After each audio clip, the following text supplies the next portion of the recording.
Bhojpuri DJ Vikas DJ विकास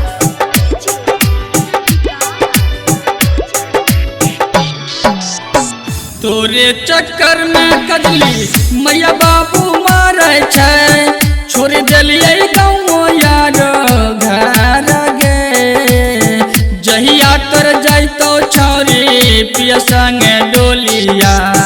खाइए के मारा बजार गे जहिया तर जाइतो छौरी पिया संगे डोलिया खाइए के मारा बजार गे पढ़ाई लिखाई छुटल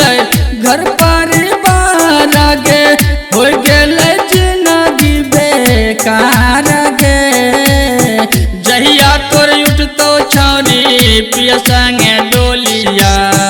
खाइए के मारा बजार गे जहिया तोर उठतो छौरी पिया संगे डोलिया खाइए के मारा बजार गे डीजे विकास डीजे विकास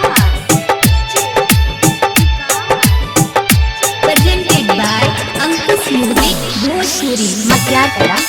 सीतामढ़ी मटियाला सीतामढ़ी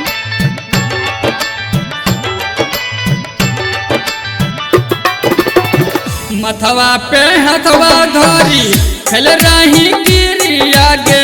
चली तो हमारो भार गे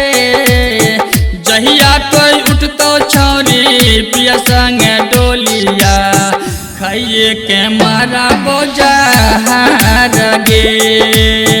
जहिया तोर उठतो छौरी पिया संगे डोलिया छोड़ देबो हम हुसन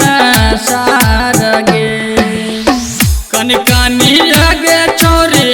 दिली भरोसा बागे अब काहे फेरली न जार गे जहिया तोर जाइतो छौरी पिया संगे डोलिया खाइए के मारा बजार गे जहिया तोर जाइतो छौरी पिया संगे डोलिया खाइए के मारा बजार गे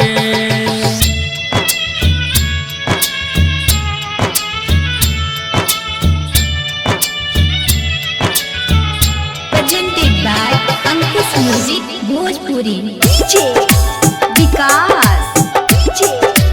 विकास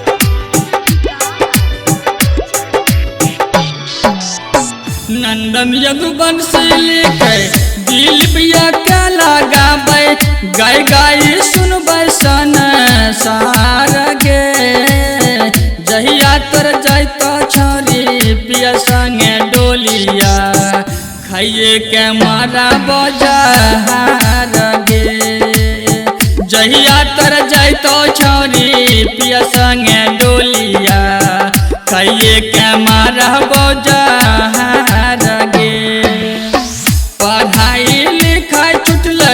घर परिवार गे हो गेल जिंदगी बेकार गे जहिया तोर उठतो छौरी पिया संगे डोलिया खाइए के मारा बजार गे जहिया तोर उठतो छौरी पिया संगे डोलिया खाइए के मारा बजार गे।